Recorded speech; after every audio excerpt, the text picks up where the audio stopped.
En Algérie, 2 ans après le début du soulèvement populaire qui a chassé le président Bouteflika du pouvoir. On en parle après la mise au point d'Amira Swilem.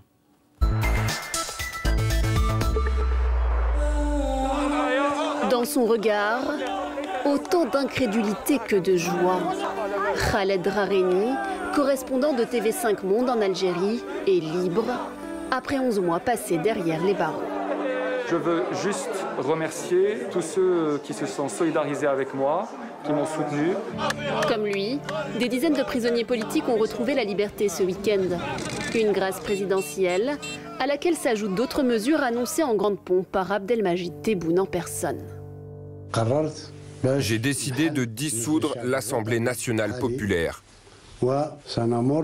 pour appeler à des élections qui soient affranchies de l'argent, qu'ils viennent de la corruption ou non. Des mesures qui coïncident avec les 2 ans du Irak, du nom de cette révolte populaire qui avait mis un coup d'arrêt à la candidature de Bouteflika à un 5e mandat. Grisés par leur victoire, les manifestants avaient ensuite demandé la chute du régime tout entier. Mais la Covid-19 siffle la fin de la récréation. Déçus, mais pas défaits, les Algériens ont continué de faire entendre leur voix pendant la pandémie, avec humour pour certains. Bon, on ne peut pas faire le Irak à cause de ce virus qui fait des ravages. Alors j'ai décidé de faire mon Irak chez moi, à huis clos. La semaine dernière, à Kherata, en Kabylie, berceau du Irak, des milliers d'Algériens ont même bravé l'interdiction de manifester. Même scène aujourd'hui à Alger. Masqués, mais déterminés, les partisans du Irak semblent faire leur grand retour. Alors, les annonces du président algérien suffiront-elles à calmer la contestation? S'agit-il d'une opération séduction ou peut-on y voir une réelle volonté de changement? Une deuxième vague du Irak est-elle envisageable? 2 invités pour en parler. Jean-Pierre Filiu, historien, professeur des universités à Sciences Po. Votre dernier essai, Jean-Pierre, Algérie, la nouvelle indépendance, est paru aux éditions du Seuil dans la collection Point. Et puis il y a eu une réédition, je crois. Selon vous, Jean-Pierre Filiu, seul un authentique dialogue avec la contestation en vue d'une véritable transition démocratique pourra sortir l'Algérie de l'incertitude actuelle. À côté de vous, Neila Latrousse, bonsoir. Vous êtes journaliste franco-algérienne à Radio France et vous estimez qu'il ne s'est rien passé, la situation est la même qu'avant le début du soulèvement, donc en 2019. L'Irak demandait des nouveaux hommes au pouvoir, or ce sont toujours les mêmes, toujours la même caste, un mimétisme qui va jusqu'au ridicule. Nous démarrons ce débat avec une question d'un de nos internautes, Nadia. Oui, une question de bulletin de santé. Je vous lis la question du téléspectateur. Il voudrait savoir si Abdelmajid Tebboune est physiquement capable de tenir son poste. Neila Latrousse, le président algérien sera resté 96 jours en Allemagne pour soigner sa contamination au Covid et les complications. C'est plus que son prédécesseur. C'est quasiment une tradition en fait, pour les chefs d'État algériens de se faire soigner dans d'autres pays. Comment est-ce que c'est reçu par la population, en particulier pendant la crise sanitaire? Quand je disais le mimétisme jusqu'au ridicule, là, c'est l'un des exemples criants avec un argument qui avait été avancé par le gouvernement qui était de dire oui mais attendez, c'est très différent parce qu'il n'est pas allé en France, contrairement à Abdelaziz Bouteflika, mais il est allé en Allemagne, donc d'où le jusqu'au ridicule.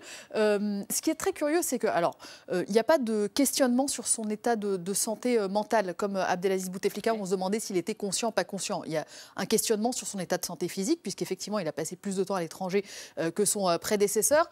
Mais là où il y a des interrogations qui peuvent être levées, c'est lors de son retour en Allemagne pour poursuivre son protocole de soins. Très opaque. Ouais. Il avait, par exemple, dans le salon d'honneur de l'aéroport, expliqué que le gouvernement, ça n'allait pas. Il avait utilisé une expression, oui, bon, il y a à dire sur le gouvernement devant l'état-major des armées. Donc, beaucoup s'attendaient à ce que le remaniement qui soit annoncé à la suite soit très conséquent. Et puis, on assiste plutôt à un remaniement technique, à un ajustement. Pas de changement de Premier ministre et les grands ministères de souveraineté restent aux mains des mêmes personnes.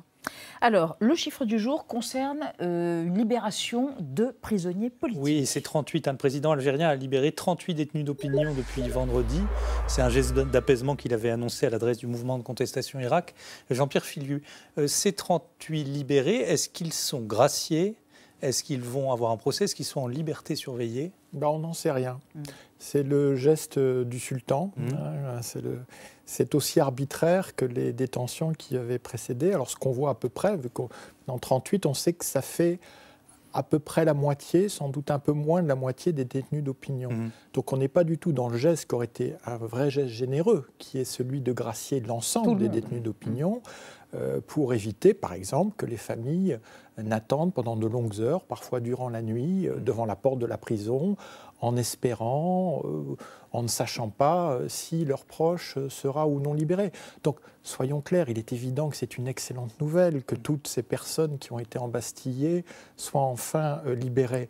Mais cela dit, aujourd'hui, il y a des arrestations et peut-être qu'un certain nombre de personnes qui ont été libérées ces derniers jours, ces dernières heures, risquent de retourner. Ça avait été le cas au début de la présidence Tebboune, où il avait fait des gestes de clémence, où il avait un peu repris de la main gauche ce qu'il avait donné de la main droite. On peut rappeler le parcours de ce président Tebboune. Il a été ministre d'Abdelaziz Bouteflika. Enfin, qui est-il ? Il a été ministre pendant des années au logement. Il fait partie de la caste. Il fait partie, on peut dire, complètement de la caste. Il est issu du FLN, donc c'est pas non plus une rupture politique. Il vient pas de rangs politiques différents. Il s'est occupé du ministère de l'Habitat pendant, de mémoire, je crois, 12 ou 13 ans, qui est un ministère très stratégique en Algérie, puisque il y a une grosse crise du logement et que des logements sociaux ou à loyer modéré, ou en tout cas qu'on peut acheter pour pas cher, sont proposés aux Algériens, et que beaucoup pensent d'ailleurs que s'ils votent bien, s'ils font bien leur service militaire, s'ils sont du bon côté, s'ils ont leur carte du FLN, alors ils auront accès à ces logements. Il y a eu une gabegie pendant ces années-là incroyable au logement. C'est l'un des seuls ministères sur lesquels des enquêtes n'ont pas été ouvertes, par exemple, alors que la masse d'argent qui a été brassée par les constructeurs et les géants du BTP est assez énorme. Et donc c'est pour ça que voilà, du coup, les Algériens ne considèrent pas non plus que c'est une rupture ou qu'ils aient obtenu vraiment un renouveau du système ou un changement de système à l'issue de l'élection de 2019. Alors vous disiez, le remaniement est technique plutôt que spectaculaire. Il y a eu cette libération et puis il y a eu la dissolution du Parlement. Alors Jean-Pierre Philu, quand est-ce que les élections vont avoir lieu et est-ce qu'il y a une opposition organisée, structurée qui peut prétendre y faire quelque chose? Oui, alors déjà, cette Assemblée nationale, de toute façon, son mandat venait à expiration en 2022. Donc, on raccourcit un peu le mandat, mais là encore un geste de communication. En fait, un geste de replâtrage. Il faut voir que depuis que Tebboune a été très mal élu, quand même, avec seulement 40% de participation, même s'il a été élu au premier tour en décembre 2019, eh bien, il ne fait qu'essayer de renflouer le système en place. Alors que le Hirak, dans cette contestation pacifique extraordinaire, pendant plus d'une année avant que la pandémie interrompe les manifestations, eh bien, exigeait une transition démocratique de manière très simple, très responsable, très citoyenne. Donc, au lieu d'aller dans ce sens-là, il a tenté un référendum constitutionnel, ça a complètement échoué. C'était le 1er novembre dernier, on avait quand même choisi une date très forte. Il était en Allemagne à ce moment-là pour se faire soigner déjà, donc c'est vrai que du coup le symbole était un peu... Le symbole n'était pas... mais pour mettre toutes les chances de son côté, quelques jours avant le référendum, il avait inauguré la grande mosquée d'Alger, qui est quand même vraiment un éléphant blanc, le symbole de la gabegie du régime. On ne sait combien de milliards gaspillés pour avoir enfin un minaret plus haut que celui du minaret de la Mecque, de Casablanca. C'est vers cela que les dirigeants algériens se tournent pour s'évaluer. Et donc, eh bien, maintenant, qu'est-ce qu'il fait ? Un remaniement, alors une instance d'un remaniement, on se rend compte qu'en fait, rien ne change, qu'on a même deux proches de Bouteflika qui sont réintégrés, recyclés. Cette élection parlementaire, si elle se déroule dans les mêmes conditions, eh bien, le seul indicateur politique significatif, ce sera la participation, et elle risque d'être outrageusement faible. Je rappelle que le référendum constitutionnel, c'était 23% de participation selon les chiffres officiels. Donc, les Algériens votent avec les pieds et ils boycottent ces scrutins qui n'ont plus aucun sens. Eh bien, vous évoquiez l'abstention énorme lorsqu'il a été élu, 40% seulement de participation. Avec l'archive de ce soir, retour sur des élections législatives de 2002 marquées par une énorme abstention et une Kabylie plus qu'hostile au pouvoir central de Bouteflika à l'époque. Regardez. L'Algérie attend de connaître le nouveau gouvernement sans se faire beaucoup d'illusions. Les jeunes sont peut-être les plus sceptiques. Ce Parlement renouvelé à 90% qui vient de remettre en selle le FLN, saura-t-il répondre à leur aspiration? 55% de la population a moins de 20 ans. Tous les jeunes sont au chômage. Pour vivre, on est obligé de vendre des cigarettes ou de voler. Cette fois, il faut qu'ils tiennent leurs promesses. Le ministre de l'Intérieur est satisfait. Personne ne parlera cette fois de fraude massive. Quant au faible taux de participation, la faute en revient à la Kabylie qui a boudé les urnes. Sur le terrain, personne ne sait comment la situation va évoluer. Les manifestants sont déterminés. La tension toujours aussi forte. Naïla Latrousse, c'était il y a 20 ans. Le président Tebboune dit maintenant qu'il veut ouvrir les portes à la jeunesse, mais la jeunesse algérienne est toujours dans la même situation, le taux de chômage est le même. Le taux de chômage est difficile à évaluer parce que c'est vrai que pour le coup, tout ce qui est chiffres en fait en Algérie, moi j'ai le souvenir de ce ministre qui me disait, mais véridique, qui me disait mes services me font remonter des chiffres, ils s'améliorent constamment et sur le terrain je le vois pas. Quand je leur demande pourquoi, ils me disent c'est pour me faire plaisir. Donc les ministres eux-mêmes reconnaissent qu'en réalité... En 2018, les 15-24 ans, 28% au chômage. Officiellement, sauf qu'en réalité on n'en sait absolument rien. Et entre-temps, il y a eu le Covid, la crise sanitaire, donc on peut imaginer que c'est pire. Moi je peux vous dire qu'on ne peut absolument pas se fier aux chiffres du chômage tel qu'annoncé par le gouvernement, parce que, pour aller très simple, il y a une agence qui s'en occupe, qui est l'équivalent de Pôle emploi, mais les jeunes qui travaillent dans l'informel ne s'inscrivent pas forcément dans le Pôle emploi algérien. Donc en réalité, il y en a tout un tas qui travaillent dans l'informel, qui peuvent être déclarés ou pas. C'est, par exemple, ils travaillent dans une pizzeria, ils sont chauffeurs de taxi, et puis ils ne déclarent pas forcément qu'ils ont un emploi. Oui, absolument, ça, ils travaillent en parallèle, et donc ça précarise totalement. En réalité, les portes à la jeunesse, c'est une formule. C'est un vœu pieux, quoi. Il n'y a pas de... Il y a des tentatives qui ont été faites. Le problème d'ouvrir les portes à la jeunesse, c'est que ça a toujours été considéré par le régime algérien comme leur distribuer une partie de la rente. Donc il y a des aides pour les jeunes qui ont été accordées. On vous donne un prêt à taux zéro et puis montez votre projet, mais ça n'a jamais été considéré comme les inclure dans un processus politique, culturel, leur laisser la possibilité de prendre des initiatives. Et c'est bien ce qu'on voit politiquement. C'est qu'en réalité, les jeunes sont dans la rue, les jeunes ne vont pas forcément voter. On ne les voit pas non plus s'engager dans des partis politiques qui aujourd'hui ressemblent à des coquilles vides. On ne les voit pas au gouvernement, on ne les voit pas au Parlement. Et pourtant, cette jeunesse, elle existe et on la voit dans la rue. Jean-Pierre Fillu, pendant 3 mois, Tebboune était absent. Qui gouverne l'Algérie quand il n'est pas là? Et peut-être quand il est là, d'ailleurs. Oui, effectivement, c'est ça la vraie question. Les militaires? Donc c'est ce qu'on appelle pudiquement les décideurs. Alors les décideurs, c'est un terme qui est un peu fourre-tout, mais on voit bien que le cœur des décideurs, c'est la haute hiérarchie militaire. Donc c'est aujourd'hui le chef d'état-major des armées, Saïd Chengriha. Et c'est toute une série de partenaires d'affaires ou politiques qui sont liés. Et donc, pendant qu'on continuait de s'acharner sur les militants pacifiques du Hirak, qui sont arrivés à une grande décision, c'est de finalement amnistier les généraux qui avaient été condamnés en 2019, quand le régime voulait montrer qu'il avait rompu avec les pratiques du passé et mis les généraux médiennes, Tartak, donc les chefs de la sécurité militaire qui étaient jusque-là intouchables, en jugement. Eh bien, ils ont été graciés, ce qui veut dire qu'en fond, les décideurs, c'est comme ce qui s'est passé avant le 5e mandat. Les décideurs mettent beaucoup de temps à avoir un consensus entre eux. Tebboune en est la figure de proue, celui qui exprime le résultat de ce consensus, et il ne peut même pas faire un remaniement digne de ce nom, il ne peut même pas renvoyer le Premier ministre, il ne peut même pas toucher aux différents ministères régaliens. Alors revenons à ce mouvement, à ce soulèvement populaire. Est-il terminé ou non? Faites-nous écouter quelqu'un. 2 ans après le mouvement qui avait commencé en Kabylie, le 16 février, les manifestants sont redescendus dans la rue et déterminés à ressusciter le mouvement. On écoute Nassima, une manifestante. Nous sommes venus pour relancer le Hirak. Il s'est arrêté à cause de la pandémie. Ce n'est pas eux qui nous ont arrêtés. Nous sommes arrêtés parce que nous nous soucions de notre peuple et nous ne voulons pas leur faire de mal. Aujourd'hui, le coronavirus est terminé et nous allons récupérer le Hirak et récupérer notre Algérie qu'ils nous ont volée. Naïla Latrousse, dans ces images où les gens sont peu masqués, Nassima, la manifestante, dit le coronavirus est terminé. Quel effet, alors je ne sais pas s'il est terminé en Algérie, mais quel effet il a eu sur ce mouvement? Est-ce que c'est lui qui a permis de l'éteindre, ou en tout cas de le mettre en sommeil? Oui, clairement. C'est-à-dire qu'au mois de mars dernier, lorsque les frontières ont été fermées et qu'il a commencé à avoir une panique à l'échelle mondiale sur ce virus qu'il allait apporter, etc., il y a une décision qui a été prise par les manifestants qui est de dire on fait le pari de la responsabilité, on s'arrête le temps de l'épidémie. pandémie et puis on reprendra plus tard, en n'imaginant évidemment pas que la pandémie allait durer un an, voire un peu plus.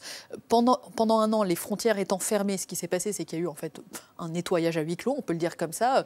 Tout militant qui mettait un statut Facebook, un tweet, qui s'exprimait un peu trop violemment, pas dans un café, mais dans l'espace public, était soit convoqué, soit voyait un de ses frères, un de ses parents convoqué pour des affaires diverses et variées, soit aller en prison. C'est le cas de Khaled Drarni lorsqu'il a été arrêté.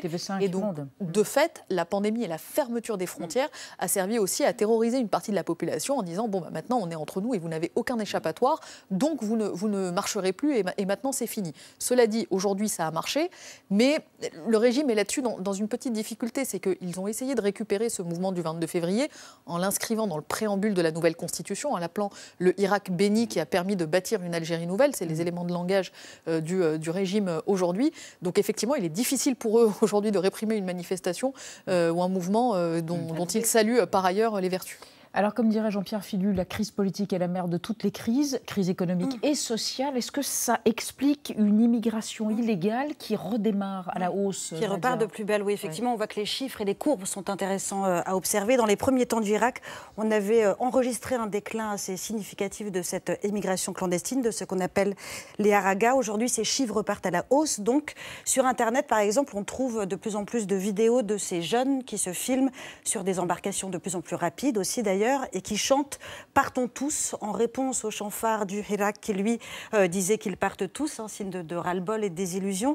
Ces embarcations, elles se dirigent évidemment vers l'Espagne, chemin le plus court vers l'Europe. Les chiffres sont absolument inouïs. En septembre 2020, l'immigration irrégulière algérienne en Espagne avait augmenté de 606% au total par rapport au début de l'année. Au total, en 2020, donc, sur les 41 000 migrants arrivés en Espagne, 11 200 étaient de nationalité algérienne. Ils ont dépassé donc les chiffres de l'immigration marocaine. Évidemment aussi, tous ne parviennent pas à arriver jusqu'aux côtes. L'ONG espagnole qui s'appelle Caminando Fronteras a publié un rapport annuel qui révèle que l'an dernier, au moins 231 migrants algériens ont trouvé la mort en mer. Si on ajoute les disparus, ceux qui sont détenus illégalement en Tunisie, par exemple, le bilan serait plus lourd. On a vu donc les ministres espagnols des Affaires étrangères et de l'Intérieur s'en plaindre et s'en émouvoir auprès de leurs homologues algériens, alors qu'il faut préciser que l'Espagne, c'est pas franchement la destination finale de ces jeunes, notamment. L'immense majorité, Jean-Pierre Filu, veut venir en France. Comment est-ce que la France,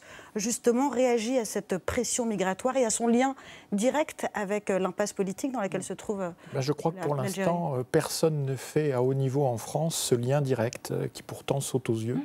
Et que donc on a l'impression, quelques points de... voilà, on ferme quelques cols dans les Pyrénées orientales en disant que c'est à cause des clandestins. On sait que la grande majorité des clandestins sont des Algériens arrivés en Espagne pour qui l'Espagne n'est qu'une étape vers la France, mais à aucun moment ça n'affecte même la perception de ce qu'est une forme de stabilité en Algérie, parce que voilà, alors il y a soi-disant les réalistes qui disent la stabilité c'est quand même mieux que l'instabilité, voilà, c'est très très très sophistiqué, et donc la stabilité c'est le soutien au pouvoir en face. Mais on voit bien que ce pouvoir-là, au fond, c'est une espèce de centrifugeuse à émigrer illégaux depuis l'Algérie, donc à immigrer clandestins vers l'Europe, et il me semble qu'il ne serait que temps que cette réalité évidente, vous rappelez des chiffres qui sont accablants, soit prise en compte dans le processus de décision par rapport à l'Algérie.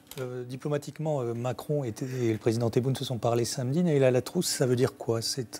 Ils ont parlé de booster une coopération. Qui est un terme qui revient régulièrement. Et François Hollande voulait aussi avoir une relation plus dense. Il y avait la fameuse relation d'amitié de Chirac. Concrètement, c'est se payer de mots. Enfin, on va se le dire concrètement. Moi, l'impression que j'ai quand j'interroge les politiques français, l'Élysée notamment, c'est qu'en réalité, ils ne comprennent pas grand-chose à ce qui se passe en Algérie. Et le communiqué suite à ce coup de fil entre le président français et le président algérien en est un signe supplémentaire. Ce communiqué ne sert ni Abdelmadjid Tebboune, ni Emmanuel Macron, ni le peuple algérien. Quand le président français explique vouloir aider Abdelmadjid Tebboune dans sa transition démocratique, c'est extrêmement mal pris en Algérie. Et ce n'est pas lui rendre service non plus, parce que lui n'a pas envie d'être perçu comme le candidat ou comme le président de l'ingérence étrangère. Ce n'est pas non plus une bonne chose pour la France, parce que le rejet anti-français que l'on a vu pendant les manifestations, où on a vu des slogans anti-français, anti-Total notamment, l'entreprise absolument reste extrêmement présent. Donc en réalité, aujourd'hui, tout ce qui peut être produit en France sur la relation franco-algérienne passe extrêmement mal, et j'en prends un exemple corollaire, le rapport Benjamin Stora par exemple, en évoquant d'un côté le rapport Benjamin Stora et de l'autre la volonté de contrôler ou de lancer des enquêtes sur la recherche post-coloniale, ça brouille totalement le message dans la relation franco-algérienne aussi. Merci à tous les deux, merci d'avoir participé à ce débat, c'était très éclairant. Dans un